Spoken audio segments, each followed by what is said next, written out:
اللہ اللہ اللہ اللہ نحمده ونصلي على رسوله الكريم أما بعد فأعوذ بالله من الشيطان الرجيم بسم الله الرحمن الرحيم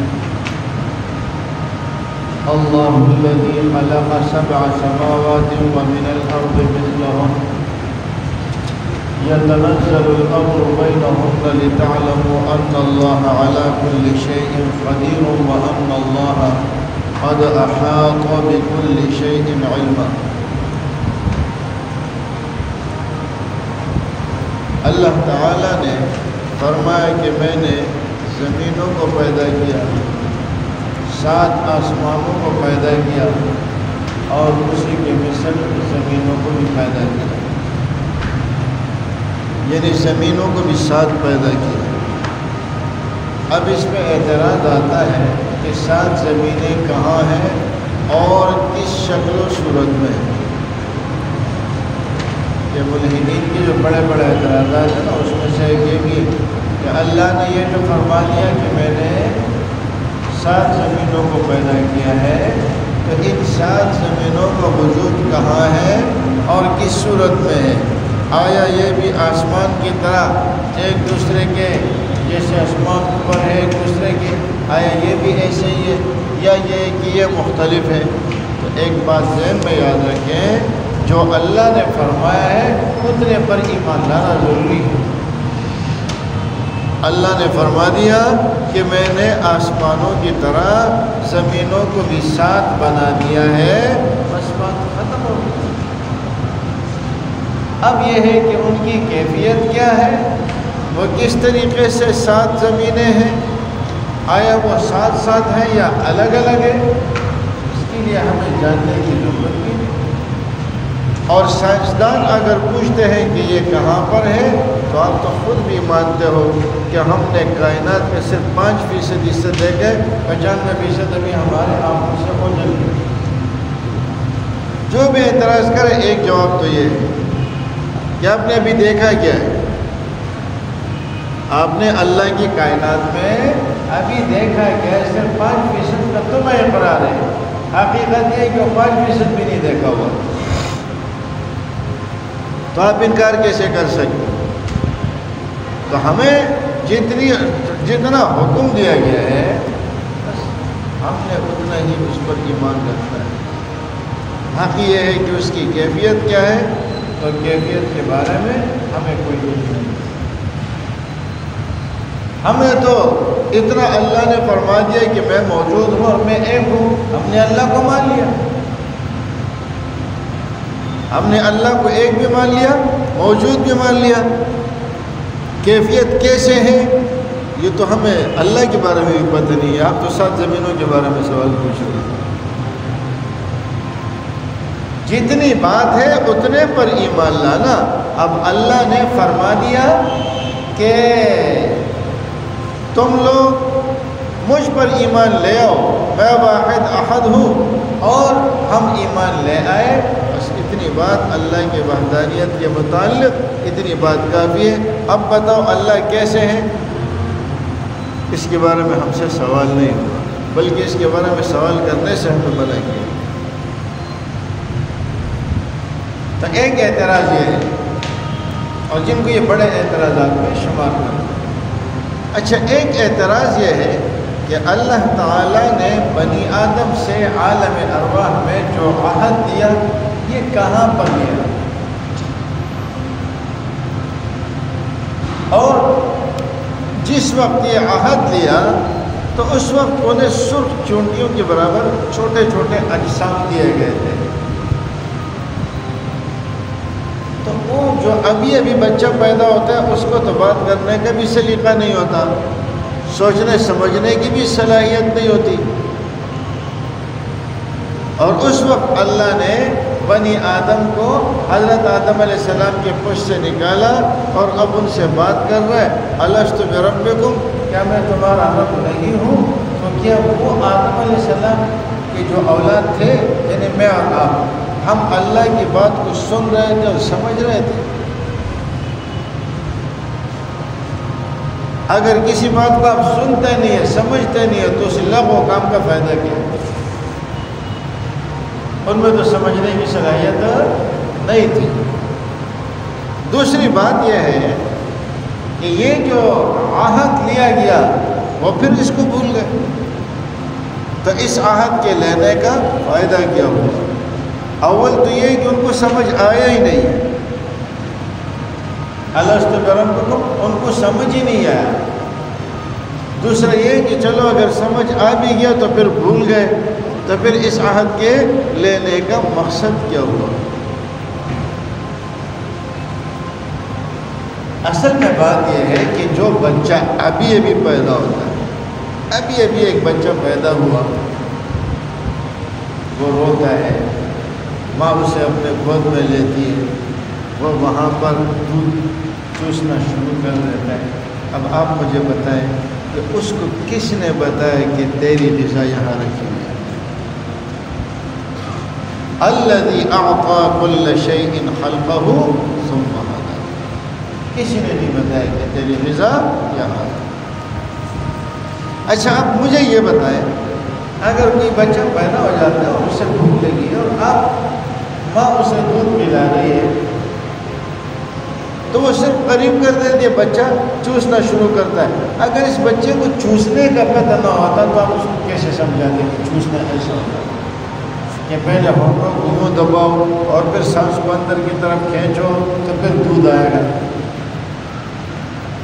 اگر اللہ اس کو نہ سکھا دے تو کون سکھا سکتا؟ وہ بھی تو ابھی پیدا ہونے والا بچہ ہے۔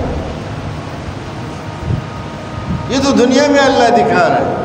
دیکھیں الذی اعطى كل شيء خلقه ثم هدى، اللہ کے لیے کیا مشکل ہے؟ ان بچوں کو کس نے سکھایا؟ وہ کیسے سمجھتا ہے کہ میرا دودھ یہاں پر ہے؟ اچھا پھر بچہ جب روتا ہے نا تو ماں کو پتہ چل جاتا ہے کہ یہ کیا تکلیف کی وجہ سے ہو رہا ہے۔ اگر اسے بھوک لگتی ہے تو رونے کے انداز سے ماں کو پتہ چل جاتا ہے بچے کو بھوک لگتی ہے۔ اگر بچے کے کان میں درد ہے، پیٹ میں درد ہے، اس رونے سے ہی ماں کو پتہ چل جاتا ہے کہ بچہ کس چیز کا مطالبہ ہے۔ بچے کو یہ چیز کس نے سکھائی؟ یہ اشکال کرنا ہے کہ وہ سمجھ نہیں پا رہے تھے، ابھی پیدا ہوئے تھے، تو یہ بھی تو ابھی پیدا ہوا ہے، اس کو کون سکھا رہا ہے؟ تو یہ بات غلط ہے۔ اور دوسری بات کہ جب ان کو یاد ہی نہیں رہا تو فائدہ کیا ہے؟ بہت سو کو یاد بھی ہے، حضرت ذوالنون مصری رضی اللہ تعالی رحمۃ اللہ علیہ کے بارے میں آتا ہے، وہ کہتے ہیں کہ مجھے اچھی طرح وہ وعدہ یاد ہے اور میرے دائیں بائیں آگے پیچھے کون کون تھے وہ بھی مجھے یاد۔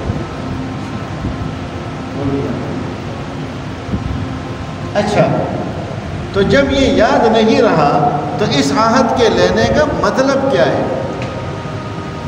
یاد رکھیں، ایک مقصد یہ ہوتا ہے کہ یہ چیز ان کو یاد رہے، دوسرا مقصد یہ ہوتا ہے کہ یہ چیز دل میں اس کے بیج ڈال دے۔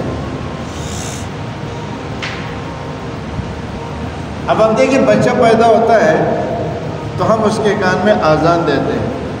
کیا آپ میں سے کسی کو یاد ہے کہ میرے کان میں اذان دی گئی؟ سب کو دی گئی ہے نا، الحمدللہ مسلمان ہے، سب کے کانوں میں اذان دی گئی ہے، لیکن کیا کسی کو یاد ہے کہ میرے کان میں اذان دی گئی؟ نہیں، لیکن اس اذان کے ذریعے اللہ نے ان کے دلوں میں ایمان کی بیج ڈالی۔ اسی لیے ہم جو کہتے ہیں کہ بھائی سب سے پہلے جو بات ہمارے دلوں میں آئی ہے وہ لا الہ الا اللہ اور اللہ اکبر کی آواز ہے، اگرچہ ہمیں وہ یاد نہ ہو۔ تو یہ انسان کو یاد ہو نہ ہو لیکن ایک بنیاد آ گئی ہے۔ اچھا اب یہ جو بنیاد ہے، یہ جو بیج ہے نا، یہ صرف مسلمانوں کے دلوں میں یہ ڈالا گیا ہے، یہ سب کے دلوں میں ڈالا ہے اور یہ اندر موجود ہے۔ یہ انسان کی فطرت کا حصہ بن چکا ہے. یہ انسان کی فطرت کا حصہ بن چکا ہے. گویا یہ انسان کی فطرت میں ہے لا الہ الا اللہ. اب اللہ کے نبی علیہ السلام نے کیا فرمایا؟ کل مولود یولد علی الفطرہ، ہر پیدا ہونے والا بچہ وہ فطرت اسلام پر پیدا ہوتا ہے. اب دیکھیں جب فطرت اسلام پر وہ پیدا ہوا تو ہر بچہ فطرت اسلام پر پیدا ہوا، اس کا جو مٹیریل ہے نا اس مٹیریل میں ڈالا گیا ہے کیا؟ لا الہ، یہاں اس کے مٹیریل میں ڈالا ہے. اب آپ کہیں گے جب اس کے مٹیریل میں ڈالا گیا ہے تو پھر وہ کافر کیوں؟ پھر تو ہونا چاہیے کہ وہ مسلمان ہونا، پھر وہ کافر کیوں ہے؟ تو یاد رکھیں نبی علیہ السلام نے فرمایا یہ بیج اس میں موجود ہے. اس کے ماں باپ اسے یہودی یا نصرانی بنا دیں. جیسے انسان ہے، پیدا ہو گیا، انسان کا بچہ ہے، جنگل میں چھوڑ دو وہ جانوروں والی حرکتیں شروع کر دے گا. تو ہم یہ نہیں کہہ سکتے کہ یہ بندر ہے، ہم کہیں گے یہ انسان ہے. لیکن ہوا کیا ہے کہ جانوروں کے ماحول میں جانے کے بعد اس نے جانوروں والی حرکتیں شروع کر دی. یاد رکھیں فطرت کبھی نہیں بدلتی، عادت بدل جاتی ہے، فطرت بدلتی نہیں ہے. تو فطرت نہیں بدلتی، عادت بدلتا ہے، ماحول بدلتا ہے. تو عادت اور ماحول کی وجہ سے انسان اپنی عادت کو بدل دیتا ہے، ورنہ اندر وہ چنگاری موجود ہے. آپ لوگوں نے دیکھا ہوگا قاری صاحب تلاوت کر رہے ہیں اور ایک ویڈیو نہیں کافی ساری ویڈیو آپ سرچ کریں، وہ غیر مسلم ہے، ہندو ہے، سکھ ہے، یہودی ہے، عیسائی ہے، وہ قاری صاحب تلاوت کر رہے ہیں، وہ سارے رو رہے ہیں. نہ مطلب سمجھ میں آ رہا ہے، نہ مفہوم سمجھ میں آ رہا ہے. قرآن کی آواز سن کے وہ روتا کیوں ہے؟ وہ کون سی چیز ہے جو اس کو رلا رہی ہے؟ یہ وہی الست بربکم والا جو اللہ نے ادھر بیچ ڈالی تھی. فطری طور پر انسان میں موجود ہے، اور جب بھی یہ راکھ اوپر سے ہٹ جائے تو پھر بندہ اسلام قبول کر لے. تو کون کہتا ہے کیا الست بربکم یہ انسان کو یاد نہیں، خود کو یاد نہیں، اور اس کا کوئی فائدہ نہیں کیا. تیسرا اعتراض جو وہ کرتا ہے یہ قرآن پر بھی ہے، اللہ کی ذات پر بھی ہے، کہ یہ تخلیق کائنات کے متعلق اعتراضات ہیں. وہ کہتے ہیں قرآن میں ہے کہ سورج جا کر عرش کے نیچے جب پہنچتا ہے تو وہ سجدہ کرتا ہے. والشمس تجری لمستقر لها. اور اسی طرح دوسری جگہ یہ بھی فرمایا حضرت ذوالقرنین کے بارے میں کہ فوجدها تغرب في عین حمئۃ، کہ سورج کو جا کے دیکھا کہ وہ ایک پانی میں غروب ہو رہا ہے.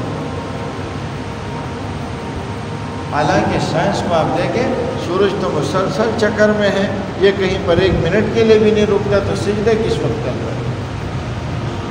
یہ بڑے اعتراضات میں سے شاید آپ میں سے کسی نے سنے بھی ہوں. وہ کہیں رکتا نہیں ہے، جب رکتا نہیں ہے تو پھر یہ سجدہ کہاں کرنا ہے؟ اور دوسری بات یہ ہے کہ آپ کہتے ہیں کہ وہ سورج جا کے گرم پانی میں غروب ہوتا ہے. وہ گرم پانی میں تھوڑی غروب ہوتا ہے، یہ تو تب ہوتا سورج ایک جگہ نکل رہا ہے دوسری جگہ ڈوب رہا ہے. یہ تو کائنات میں ایسے چل رہا ہے. یہاں پر دن ختم ہو رہا ہے، بعض ممالک جیسے جہاں ابھی رات ہے یہاں سورج غروب ہو رہا ہے، ادھر طلوع ہو رہا ہے. تو یہ سمجھتے ہیں ہم نے بڑے وزنی اشکالات کر لیے. سورج تو ہر وقت کہیں غروب اور کہیں طلوع ہو رہا ہے. ہاں ایسا ہوتا ہے کہ وہ کچھ دیر کے لیے وقفہ کرتا، سجدہ کرتا، پھر سجدے کے بعد اٹھ کے دعائیں مانگتا، تو پھر ہم کہتے ہیں ہاں سورج نے غروب کر لیا. ایک جگہ نکلتا ہے دوسری جگہ غروب ہوتا ہے، اور ایک منٹ کا بھی وقفہ نہیں ہے کہ آپ یہ کہیں کہ سورج سجدہ. اور پھر اگر سورج نے سجدہ کر لیا نا تو سب کچھ جل جائے گا. اگر اس نے سجدہ کر لیا تو سب کچھ جل جائے گا۔ اللہ کے لیے ہر شے سجدہ کرتی ہے نا، تو پھر یہ چھت بھی سجدہ کرتی ہے، یہ دیواریں بھی سجدہ کرتی ہے، تو اگر اس چھت نے سجدہ کر لیا تو کام ہو گیا۔ ہم نے کہا اتنے دور جانے کی کیا ضرورت ہے، اعتراض کے لیے تو یہ بھی ہے۔ ایک بات ذہن میں رکھے، سجدہ کرنے کا مطلب کیا ہے۔ اب ملحد نے سجدے کو یہ سمجھ لیا جیسے ہم لوگ زمین پہ سجدہ کرتے۔ سجدے کی نسبت ایک تو انسانوں کی طرف، فرشتوں کی طرف، جنات کی طرف ہوتی ہے، تو اس سجدے سے مراد یہی سجدہ جو ہم کرتے ہیں۔ لیکن دوسرے سجدے کی نسبت یہ ہوتی ہے کہ جو انسانوں کے علاوہ ہے، وَلِلَّهِ يَسْجُدُ مَا فِي السَّمَاوَاتِ وَمَا فِي الْأَرْضِ مِن دَابَّةٍ، جانور سجدہ کرتے ہیں۔ وَلِلَّهِ يَسْجُدُ مَن فِي السَّمَاوَاتِ وَمَن فِي الْأَرْضِ وَالشَّمْسُ وَالْقَمَرُ وَالنُّجُومُ وَالْجِبَالُ وَالشَّجَرُ وَالدَّوَابُ، اور آگے کیا کہا، وَكَثِيرٌ مِّنَ النَّاسِ۔ تو معلوم ہوا کہ لوگ سارے کے سارے سجدے نہیں کر رہے، لوگوں میں سے کم ہے سے بہت سے ایسے جو سجدہ کرنے والے، لیکن ان کے علاوہ بھی یہ ساری مخلوقات سجدہ کر رہی ہے نا۔ الشمس والقمر والنجوم والشجر والجبال والدواب وكثير من الناس، تو وہ کیسے سجدہ کرتے ہیں؟ کیا وہ ایسے سجدہ کرتے ہیں جیسے ہم کرتے ہیں؟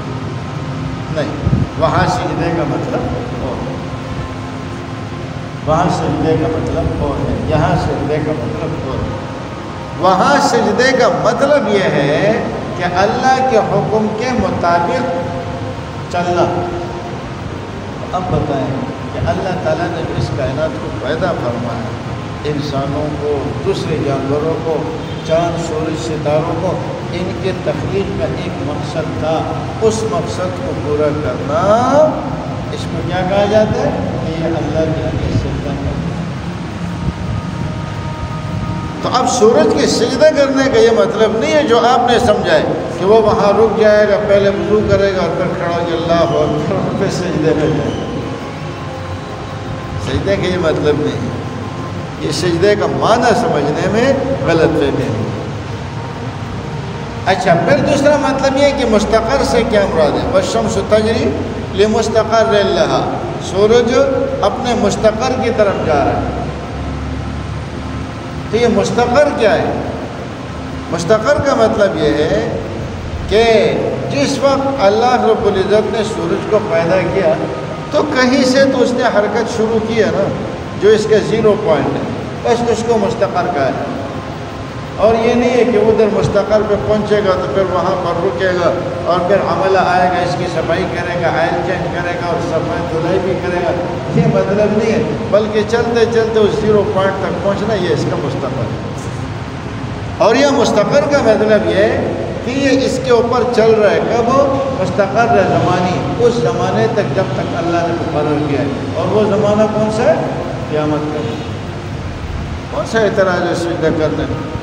اچھا، پھر ذوالقرنین کے بارے میں آتا ہے کہ وہ کہتا ہے کہ حتی اذا بلغ مغرب الشمس وجدها تغرب فی عین حمئہ، کہ انہوں نے سورج کو ایک گرم چشمے میں ڈوبتا ہوا پایا۔ کہتا ہے، یہ کہہ رہا ہے کہ سورج جا کے پانی میں ڈوب رہا ہے، حالانکہ سائنس یہ بتا رہی ہے اور مشاہدہ ہے کہ پانی میں نہیں ڈوب رہا۔ سمجھتے ہم نے بہت بڑا تیر مارا، بہت بڑا اعتراض کر لیا کہ قرآن سائنس کے خلاف ہے۔ اللہ کے بندو، اللہ نے یہ کہا فرمایا کہ سورج جا کر وہاں غروب کرتا ہے، اللہ تو یہ فرما رہا ہے کہ ذوالقرنین نے یوں سمجھا کہ وہ پانی میں ڈوب رہا ہے۔ وَجَدَهَا، یہ عربی زبان میں اس کو افعال قلوب میں سے، افعال قلوب کہتے ہیں، یہ تو مفعولوں کو چاہتے ہیں، یہ آپ کو سمجھ میں نہیں آئے گی۔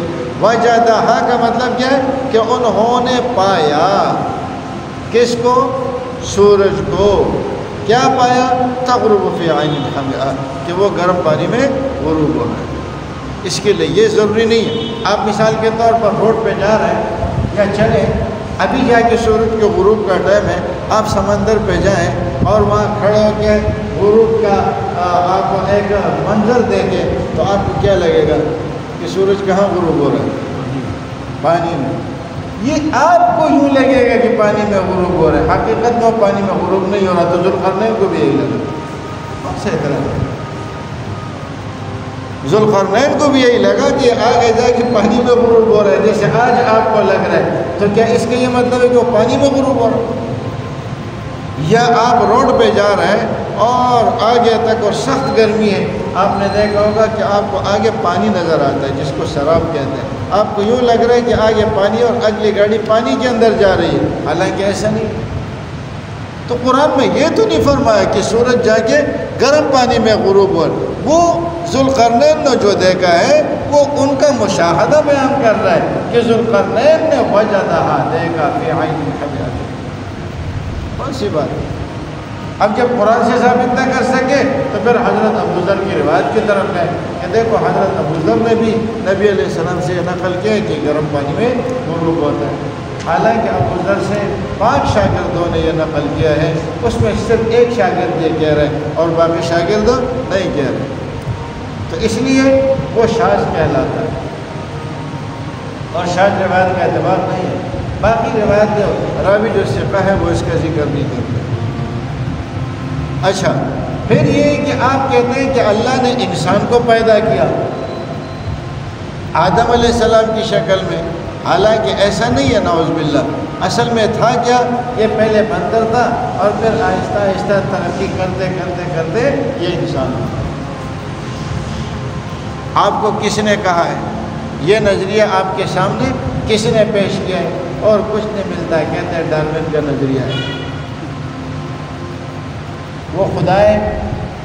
نہیں. رسول ہے؟ نہیں. جب کائنات پیدا ہو رہی تھی ڈارون کو پتہ تھا؟ نہیں. آپ کیوں اس کے اوپر یقین کرتے؟ اب ہم سے پوچھیں تو ہم کہتے ہیں کہ ہمیں اللہ نے اپنے کلام میں پیدا یہ بات ارشاد فرمائی کہ آدم علیہ السلام، اور ہمیں پھر نبی علیہ السلام نے یہ ساری چیزیں بتائی. تو ہمارا رب بھی سچا اور ہمارے رب کے نبی بھی سچے. آپ کو کس نے کہا؟ کوئی دلیل آپ بھی تو دے نا. ہمارے لیے تو وہ الصادق والمصدوق، ہمارے نبی کا فرمان، ہمارے اللہ کا فرمان تو ہمارے لیے بالکل کافی ہے. تم نے جو ڈارون کا نظریہ بنایا ہوا ہے اس پر آپ کے پاس کیا دلیل ہے؟ صرف ایک نظریہ پیش کر دیا، دلیل کچھ بھی نہیں. دلیل کچھ بھی نہیں. اچھا، پھر ہوا کیا؟ اور صرف انسان کے بارے میں نہیں ہے. زرافے کو دیکھا کہ اس کی گردن بہت اونچی ہے، اونٹ کو دیکھا کہ اس کی گردن اونچی ہے، قد اونچا ہے. کہتے یہ پہلے چھوٹے تھے. ہوا یہ کہ اب ان کو پتوں کی ضرورت پڑتی ہے، وہ بہت اونچے ہیں، تو اس لیے انہوں نے اپنی گردن خود لمبی کر لی. اللہ کے بندو، کیا کوئی مخلوق خود اپنی تخلیق کو تبدیل کر سکتا ہے؟ انہوں نے خود اپنے اندر یہ تبدیلیاں لائی. اچھا، مگرمچھ جو ہے یہ پہلے مچھلی تھی، پھر اس کے اندر تبدیلی آئی، مگرمچھ بن گیا. چند چیزوں کے بتا بھی دیا کہ جی اس میں یہ. تو انسان بھی پہلے کیا تھا؟ یہ بندر تھا اور بنمانس تھا، اس کے بعد جا کے یہ انسان بن گیا. چلیے، وہ بندر تو آج بھی موجود ہے. جس بندر سے انسان بنا تھا وہ بندر تو آج بھی موجود ہے. اور پھر یہ ایسا نہیں ہے کہ ایک دم بندر تو ٹھک کر کے انسان بن گیا، نماز پڑھنے لگا. نہیں، اس کے 5-6 مراحل بیان کرتے ہیں. ٹھیک ہے، وہ بیچ والے مرحلے کہاں گئے؟ پہلا والا بندر والا بھی موجود ہے، انسان والا بھی موجود ہے. یہ بیچ کے جو 4-5 تھے وہ کہاں چلے گئے؟ جواب نہیں. اچھا، اب جب کچھ نہیں ملا تو کہتے ہیں کہ ہمیں کچھ ڈھانچے ملے ہیں جو انسانوں سے مشابہ ہے، اور ان ڈھانچوں سے ہمیں پتہ چلتا ہے کہ پہلے اس کی دم تھی. یہ ان ڈھانچوں سے پتہ نہیں کس چیز کا ڈھانچہ ملا ہوگا جس کے پیچھے دم ہوگی، اس کو انسان کے ساتھ لگا لیا. اچھا، پھر سب سے قوی دلیل کہ بھائی انسان کی ریڑھ کی ہڈی ہے، اور ریڑھ کی ہڈی اس جانور کی ہوتی ہے جس کے نیچے دم ہوگا. ساری قیاسی باتیں کسی مسلمان کے لیے یہ نظریہ رکھنا کہ انسان پہلے بندر تھا اور پھر نظریہ ارتقاء کے تحت یہ آہستہ آہستہ آگے چل کے انسان بنا، دلیل اس کے اوپر کچھ بھی نہیں ہے۔ اس میں یا تو موسم کی وجہ سے تبدیلی آتی ہے یا اپنی ضرورت کی وجہ سے وہ تبدیلیاں کرتا گیا۔ تو پھر ایک بات تو یہ ہے کہ وہ پہلا بندر وہ آج بھی موجود ہے، اس کے بیچ والے مراحل کہاں ہیں؟ اور پھر یہ سلسلہ ادھر آ کر انسان پر کیوں رکا؟ یہ آگے کوئی اور مخلوق کیوں نہیں بنی؟ بس جب انہوں نے کہہ دیا تو ہم لوگوں نے یقین کر لیا کہ ہاں، لیکن جب اللہ فرما رہے ہیں اور اللہ کے نبی فرما رہے ہیں تو اس کے اوپر ان کو تو یقین نہیں ہوگا، اس لیے کہ وہ تو ملحد ہے۔ لیکن مسلمان کے لیے اللہ اور اللہ کے نبی علیہ السلام کا فرمان کافی ہے۔ اللہ ہمیں عمل